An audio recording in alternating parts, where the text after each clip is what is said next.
sebetulnya sedih Sedih karena apa? kalau proses hukum mengenai ijazah ini maju lagi ke tahapan berikutnya. Saya kasihan, tapi ya ini kan sudah keterlaluan. Undangan klarifikasi Sebagai diberitahukan saksi. kepada saudara bla bla bla bla bla sebagai saksi gitu ya. Ya. Di sini ada kemudian tentang pasalnya banyak Oke, banget. tapi objek perkaranya ada untuk kasus apa? Nggak ditulis juga, pasal-pasalnya ditulis. Pasalnya ada seabrek. Minggu ini juga tindak lanjutnya akan dilakukan gelar perkara oleh penyidik, di mana nanti pada tahapan hasil penyelidikan ini akan disampaikan secara transparan maupun terbuka.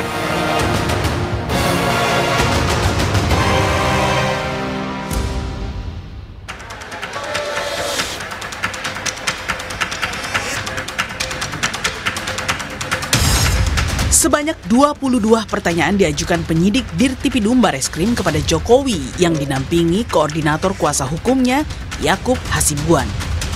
Usai pemeriksaan, Jokowi membawa pulang ijazahnya yang sempat diserahkan adik iparnya ke penyidik. Ia pun berjanji akan memperlihatkan ijazahnya di pengadilan. Tudingan ijazah palsu yang menimpa dirinya membuat Jokowi mantap melanjutkan kasus ini hingga ke pengadilan. Namun saat dirinya disinggung soal pernyataan Megawati yang menyindir agar berani memperlihatkan ijazahnya jika benar, Jokowi mengaku sedih. Saya itu sebetulnya sedih Karena apa? kalau proses hukum mengenai ijazah ini maju lagi ke tahapan berikutnya. Saya kasihan, tapi ya ini kan sudah keterlaluan, jadi ya kita tunggu proses hukum. Megawati sebelumnya menyinggung polemik dugaan ijazah palsu saat memberi sambutan di acara peluncuran di Badan Riset dan Inovasi Nasional. Saat itu, Mega tak menyinggung langsung nama Jokowi, namun dia menantang agar pihak yang sedang digugat tak perlu ragu menunjukkan ijazahnya jika asli. Orang banyak tuh sekarang punya branding urusan ijazah benar apa enggak. Ya kok susah aja. Kalau ada ijazah itu dulu kasih aja ini ijazah saya. Itu loh. Nah dengan demikian, nah ini kan saya pusing ya, pusing orang Keraguan atas keaslian ijazah Jokowi yang semakin liar dengan kemunculan gugatan demi gugatan terhadap berbagai pihak, termasuk institusi UGM, membuat teman-teman Jokowi semasa kuliah muncul, memberikan sejumlah kesaksian dan foto semasa kuliah. Kepastian akan keaslian ijazah Jokowi sendiri kini masih menunggu hasil uji lapor Bareskrim yang penyelidikannya sudah 90%. Tim Liputan Kompas TV.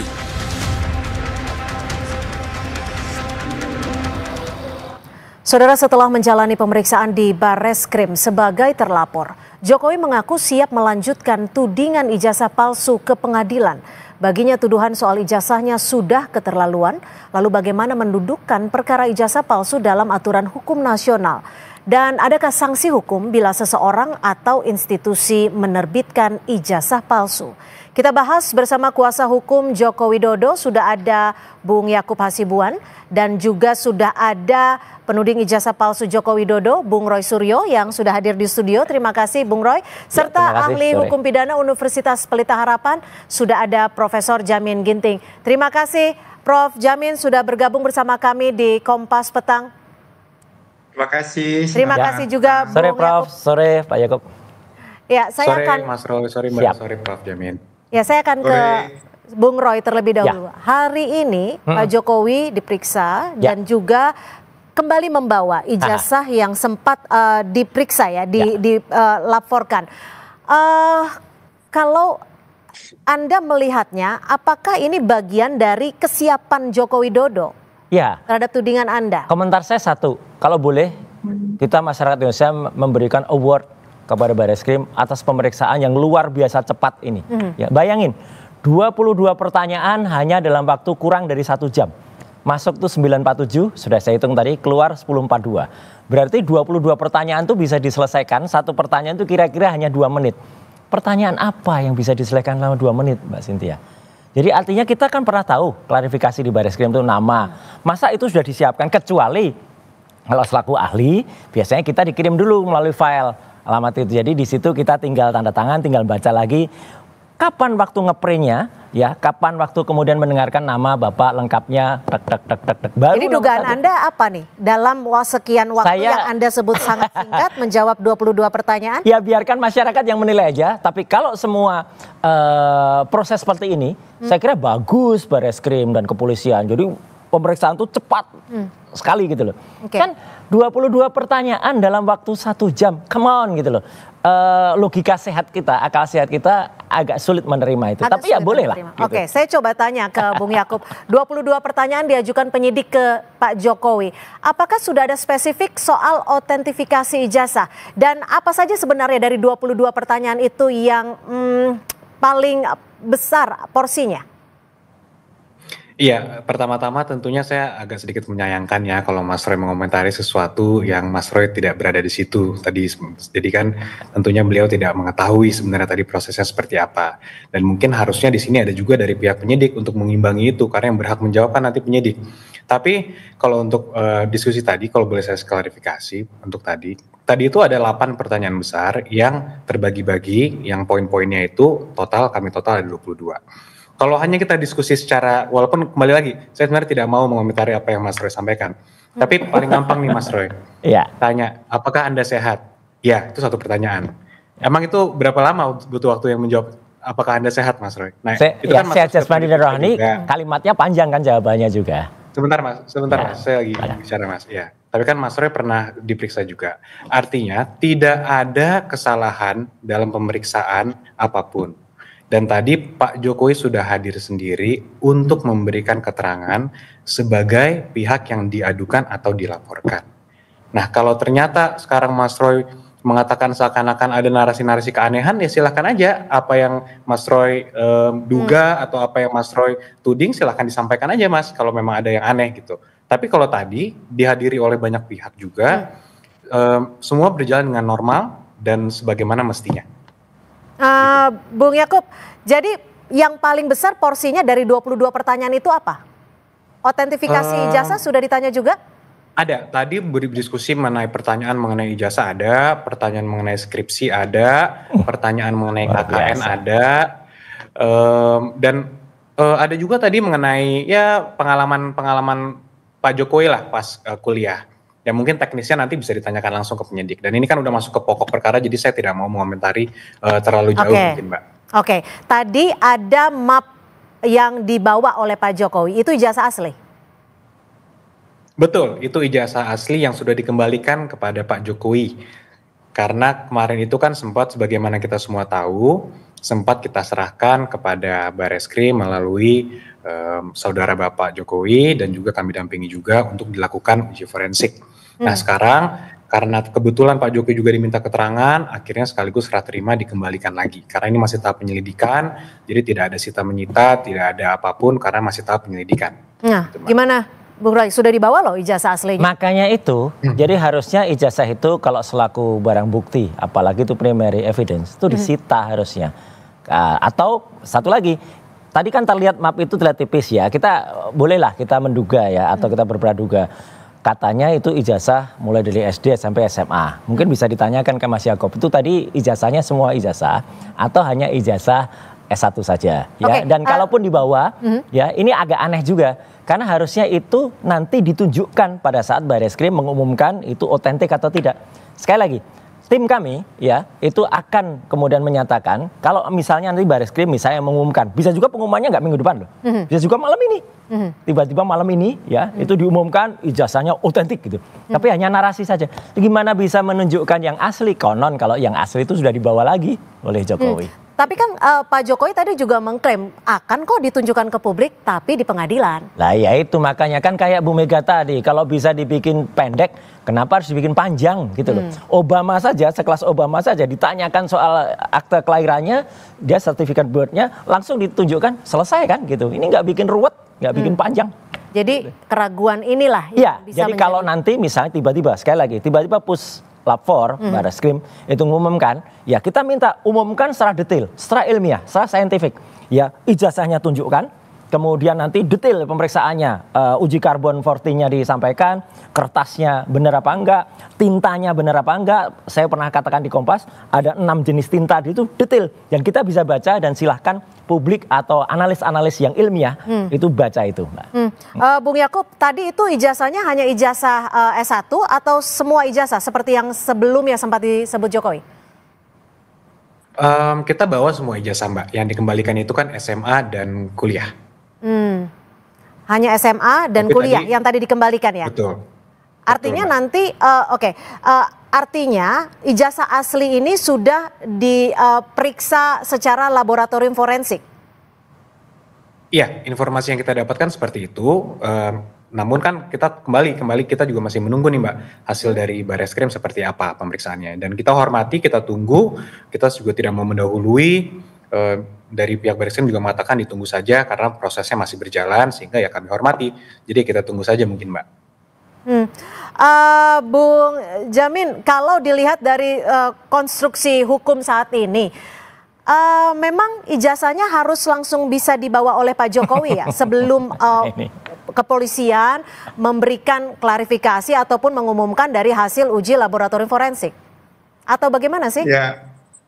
Ya, ini kita lihat dulu dalam proses apa. Kalau ini dalam proses penyelidikan atau dalam proses penyidikan. Karena kalau dalam proses penyelidikan, dia nggak melakukan penyitaan, begitu ya. Dia harus dikembalikan kepada barang di mana benda tersebut diminta. Ya, diminta bukan disita kalimatnya. Nah, tapi kalau dalam proses penyidikan, ada upaya paksa untuk melakukan penyitaan terhadap barang-barang yang akan dijadikan bukti nantinya untuk menguatkan dugaan adanya tindak pidana tersebut. Nah, saya sedikit mengomentari karena juga saya berlatar belakang dari dunia pendidikan ya. Pada umumnya semua ijazah-ijazah yang dikeluarkan oleh universitas itu juga terdaftar datanya di Kementerian Dikti, ya, Pendidikan Dikti. Jadi saya kira perlu juga dipanggil Kementerian Pendidikan pada saat itu terkait dengan laporan-laporan yang ada urutan ijazahnya dan juga nama-nama orang yang mendapatkan ijazah berdasarkan laporan dari universitas tersebut ya, UGM dalam hal ini. Jadi pendidikan tinggi pada saat itu, kementerian pada saat itu bisa menunjukkan juga bukti-bukti apakah ijazah registernya itu juga terdaftar di Kementerian Pendidikan Tinggi pada saat itu. Jadi itu juga menjadi suatu bentuk pertanggungjawaban dari negara untuk menyatakan bahwasanya itu benar-benar sinkron ya, apa yang ada di Kementerian Pendidikan pada saat itu dan juga yang ada pada UGM pada saat itu juga begitu. Oke, ketika pihak kepolisian sudah melakukan uji laboratorium forensik, harusnya sejatinya memang publik diberikan informasi. Lalu seperti apa nantinya pihak kepolisian akan menangani kasus ini? Kita masih akan kembali membahasnya usai jeda, tetap bersama kami.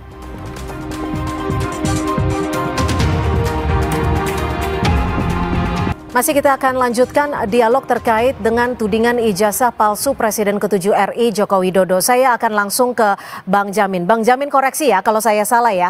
Undang-Undang Cipta Kerja tidak lagi mengatur sanksi pidana khusus untuk pemalsuan gelar akademik dan ijazah palsu karena menghapus pasal 67, 69 Undang-Undang Sisdiknas. Apakah dengan adanya perubahan ini akan mempengaruhi tidak hanya delik hukum, tapi juga akan mempengaruhi kedudukan hukum dalam kasus tudingan ijazah palsu Jokowi? Ya, tentu kita bedakan antara Undang-Undang Sisdiknas dengan perbuatan pidana dalam hal ini. Karena di Undang-Undang Sisdiknas itu tidak sampai sekarang juga tidak boleh mengatur tentang adanya unsur pemidanaan. Semua unsur pemidanaan itu dilimpahkan atau diatur dalam ketentuan KUHP. Di dalam KUHP tentu penggunaan dokumen palsu yang diatur dalam ketentuan pasal 263 ayat 2 itu merupakan dasar ya adanya suatu perbuatan pidana. Jadi kalau ada orang memberikan dokumen palsu untuk mendaftarkan diri sebagai pejabat negara, maka di situ ada penggunaan dokumen palsu secara sengaja yang merugikan. Merugikan tentu dalam ini siapa yang dirugikan? Siapa saja yang boleh merasa dirugikan dengan adanya pemberian dokumen palsu itu untuk digunakan begitu. Jadi nggak ada kaitannya dengan orang pencari kerja ataupun orang-orang yang memberikan pekerjaan yang diatur dalam undang-undang Omnibus Law tersebut ya begitu. Nah, itu saya kira relevansinya lahirnya ke sana nantinya begitu. Jadi memang harus ada pemisahan seperti itu ya. Bung Roy, sebagai pihak yang bisa dikatakan meragukan, menuding adanya ijazah palsu Pak Jokowi. Apa sebenarnya yang Anda harapkan dari pemeriksaan Pak Jokowi hari ini? Hasilnya? Yang diharapkan hasilnya adalah sebuah hasil yang benar-benar independen, objektif, transparan kepada masyarakat dan diumumkan secara terbuka dan bukan hanya di ujung ya gitu. Karena ijazah ini nggak bisa terbit ujuk-ujuk, nggak bisa terbit sekonyong-konyong. Dia ada proses yang panjang gitu. Misalnya apa? Sebelum ijazah itu ada yang berkali-kali saya sebut skripsi. Ya skripsi itu saya sudah pegang primary evidence dari wakil rektor. Dan di primary evidence itu jelas-jelas betul nggak ada lembar pengesahan, tanda tangannya didukukan, tidak ada nama Pak Kasmujo ya. Dan Pak Kasmujo baru-baru ini alhamdulillah mengaku sudah dia bukan dosen pembimbing skripsi, padahal dulu 2017 dikatakan ini dosen pembimbing, terus bolak-balik itu sudah terbuka juga kebohongannya. Gitu. Tapi ada beberapa kolase foto atau foto-foto yang saat ini sudah banyak beredar. Apakah itu tidak meyakinkan Anda? Kan ada Pak Jokowi pakai foto, pakai toga. Mau 1.000 foto ya atau 1.000 pengakuan. Sekarang kan didanyakan kan ijazah. Jadi bukti primernya nanti memang ijazahnya. Kecuali orang-orang itu kan aneh ngaku pakai ijazahnya masing-masing, nggak ada gunanya.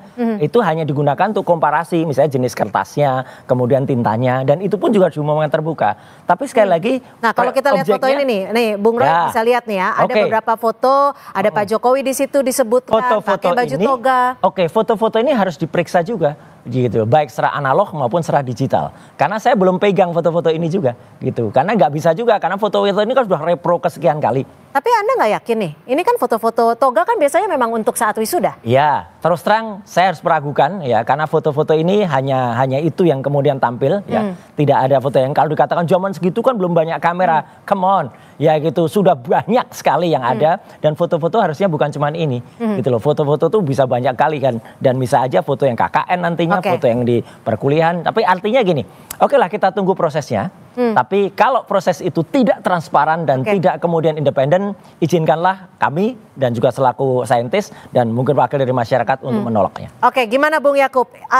Ini masuk dalam pertanyaan tidak? Ataukah dari pihak kuasa hukum memiliki otentifikasi lain untuk menguatkan bahwa ijazah yang dituding palsu itu tidak benar?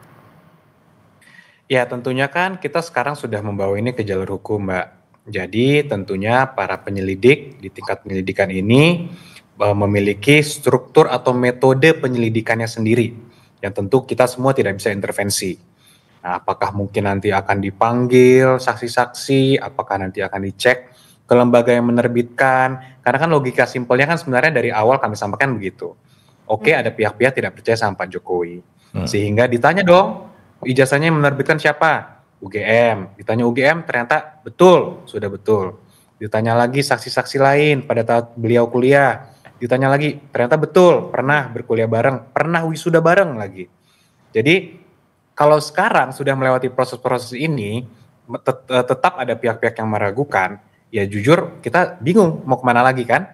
Oleh karena itu kita tempuh jalur hukum, sekarang biar penyelidiklah nanti yang akan menentukan melalui skema, metode, dan juga struktur melakukan investigasinya sendiri. Yang itu nanti akan menerbitkan suatu temuan, tentunya kan ada suatu conclusion nanti. Kesimpulan dari hasil penyelidikannya apa? Ya itu yang kita tunggu agar semua terang benderang gitu, Mbak. Bung Jamin, apakah foto-foto yang saat ini beredar cukup menguatkan, memastikan bahwa Joko Widodo memang mengikuti kuliah di UGM dan lulus sebagai sarjana kehutanan? Ya, tentu kalau kita bicara dalam pembuktian hukum pidana, kita perlu ada saksi, ya, ada bukti ahli, ada alat bukti keterangan petunjuk dan juga alat bukti terkait dengan adanya bukti surat. Nah, ini yang paling penting menurut saya adalah alat bukti. Kalau terkait dengan ijazah itu kan tentu ada saksi ya yang melihat bersama-sama dengan beliau dan bukti surat ijazahnya tersebut ya. Nah, nanti tinggal di komparatif ijazahnya dia dengan beberapa ijazah yang seangkatan yang tamatnya sama dengan Ini dia. menarik. Mengenai jenis tinta, jenis huruf dan segala macam pasti identik begitu ya. Nah, itu bukti surat. Dan bukti saksi tadi ya teman-teman dia, bahkan guru-guru atau dosen-dosen dia itu kan bukti saksi-saksi yang melihat, mendengar dan mengalami langsung bagaimana dia berkuliah dan bagaimana dia berwisuda pada saat tersebut. Nanti baru ahli lah ya, tentu ahli yang bisa memastikan akurasi dan otentisitas daripada ijazah tersebut. Nah, dengan itu dapat bisa nanti dibuktikan dengan pasti. Nah, saya sangat setuju begini, kalau ini kan menyangkut nama baik mantan presiden kita ya. Jadi kita juga harus hati-hati ya, jangan membawa citra jelek bagi bangsa dan negara kita begitu ya. Di satu sisi, jadi kebenaran material kita perjuangkan, itu hal yang paling utama. Tetapi di samping itu jangan kita memperlakukan mantan presiden kita seperti orang yang sangat bersalah kan di media. Itu kan mencitra nama baik negara kita juga begitu. Ya, secara material prosedurnya tetap kita jalankan. Itu tidak ada masalah. Kalau kita tidak percaya terhadap ketentuan hukum yang berlaku di Indonesia, sah-sah saja. Tetapi terkait dengan pembuktian, kita serahkan kepada pihak yang paling berwajib. Kalau pihak berwajib kita tidak percaya lagi, saya khawatir nanti saya kira ada cross examination yang kita bisa lakukan. Contohnya pihak pelapor ini bisa meminta ahli dari luar negeri yang sudah dulu juga dilakukan kasus Mirna. Kasus Mirna kan kita juga ada ahli dari yang luar negeri yang bisa dihadirkan untuk meng-cross examination begitu. Gimana Anda menanggapinya, Bung Roy? Terima kasih Prof. Jamin. Jadi inilah sebenarnya yang ditunggu oleh masyarakat. Jadi sesuatu yang independen dan terbuka. Jadi jangan kemudian, sekali lagi saya hormat betul kepada Mabes Polri, apalagi dulu-dulu saya juga selalu diminta untuk kesaksian. Tapi jangan kemudian menunjukkan sesuatu yang lucu atau yang aneh gitu ya gitu. Misalnya pemeriksaan yang sangat cepat, kemudian tiba-tiba sudah balik ya gitu. Kemudian yang menarik, saksi-saksi itu juga menarik, Mbak Cynthia. Jadi kemarin ada juga yang speak up gitu ya, misalnya namanya Andi Pramaria. Ternyata dalam sebuah podcast ada yang sempat keselip juga, salah juga dia nunjukin ijazah yang tadinya katanya sama tahun 85, ternyata yang tunjukin 89. Sekarang mulai nggak berani lagi dia muncul gitu loh, karena ijazahnya ternyata salah gitu yang ditunjukin. Ini kan aneh. Jadi nggak apa-apa, kita tunggu prosesnya dan juga moga-moga apa yang diharapkan oleh semua, terutama transparan dan kejujuran, supaya yang ditunjukkan oleh Pak Kasmujo, ya, kejujuran itu luar biasa. Oke, Bung Jamin, kalau Anda melihat dari proses dan struktur hukumnya, ini sudah tepat atau masih dibilang sangat lama? Singkat saja. Sebelum kita saya kira ini on the progress ya. Saya kira ada pihak yang melaporkan ke Polda, ada pihak melaporkan ke Mabes, dan ada kasus perdata. Saya kira menurut saya lebih baik kasus pidananya yang terlebih dahulu, karena keperdataan ini kan hanya terkait dengan apakah itu ada perma tahun nomor 1 tahun 56 harusnya perdata dulu kan, Prof? Gitu loh. Itu berbeda ya. Kalau ada perma terkait ya. dengan hak atas kepemilikan, siapapun yang pemiliknya itu boleh di keperdataan. Karena untuk menentukan. Tapi ini kan bukan terkait dengan hak atas kepemilikan ya. Dua-duanya biar jalan. Suatu dokumen, kalau otentitas suatu dokumen harus diselidiki tentang kepidananya dulu. Baru nanti kalau memang itu ada mengakibatkan ganti rugi. Begitu. Bung Yakub, hal-hal apa saja yang disiapkan dari tim kuasa hukum untuk menghadapi kasus yang saat ini? Ya, kalau dari kami tentunya tidak terlalu banyak yang disiapkan, Mbak ya, karena kan ya semuanya sudah sesuai dengan kebenaran yang ada, semua dokumen yang kita pegang juga sesuai apa adanya, jadi tidak ada persiapan khusus. Jadi ya kita monitor saja untuk kasus yang di Barreskrim yang dimana Pak Jokowi juga merupakan terlapor dan teradu. Itu juga kami menunggu juga kalau setiap ada panggilan atau ada undangan seperti apa, itu Pak Jokowi juga langsung hadir seperti tadi dibuktikan. Kalaupun ada yang di Polda nanti perkembangan, kami juga belum dapat perkembangan, tapi nanti kami yakin bahwa penyelidik dari setiap instansi ini, sebenarnya kan satu instansinya Polri, tapi dari masing-masing yang di Barreskrim dan di Polda ini, walaupun perkaranya 2, tapi kami sebagai tim kuasa hukum dan Pak Jokowi juga menunggu dan menghormati semua proses yang ada. Mudah-mudahan semua bisa berjalan dengan cepat sehingga tidak berlama-lama lagi nih kita menunggu kepastian-kepastian yang menurut kami sebenarnya sudah pasti. Cuman ya biarlah proses berjalan, Mbak.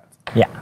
Oke, Bung Roy, bagaimana Anda melihat saat ini struktur hukumnya dan apakah Anda siap jika nanti dipanggil kembali? Kalau kemarin Anda dipanggil tidak ada namanya? Iya, tidak ada nama terlapornya, lokus dan tempusnya juga salah. Ya, tapi kami siap ya, bukan hanya saya, Mbak Cynthia. Teman kami siap kalau semua itu proper ya pemanggilannya, dan ini bagi pembelajaran bagi kita semua. Sekaligus kemarin kita sampaikan detail ya soal undang-undang ITE itu harusnya kayak apa, karena kebetulan saya dulu termasuk orang yang ikut merancang undang-undang ITE dan keterbukaan publik. Jadi supaya tidak salah, sayang kalau Mabes Polri atau khususnya kepolisian itu kemudian quote and quote kayak dipaksakan melakukan undang-undang ya, atau memaksakan undang-undang yang tidak pada tempatnya. Kita memang Anda melihatnya begitu? Iya, karena ada pasal 32, 35 Undang-Undang ITE yang itu mau ditimpakan kepada kami dan itu salah besar ya. Tapi kalau mau ditimpakan kepada saudara Sandi yang mengupload tanpa izin Jokowi ya, nah itu baru masuk, itu baru asik. Oke, gitu. Baik, terima kasih Bung Roy sudah hadir bersama kami di Kompas Petang, dan juga Bung Yakub Hasibuan, terima kasih, dan Bang Jamin Ginting, terima kasih untuk perspektifnya sore hari ini di Kompas Petang. Selamat sore. Terima kasih Mas Yakub, terima kasih Prof. Saudara, informasi lainnya di Kompas Petang masih akan kami sajikan selepas jeda. Di antaranya Komisi Pemberantasan Korupsi menggeledah kantor Kementerian Ketenagakerjaan di Jakarta.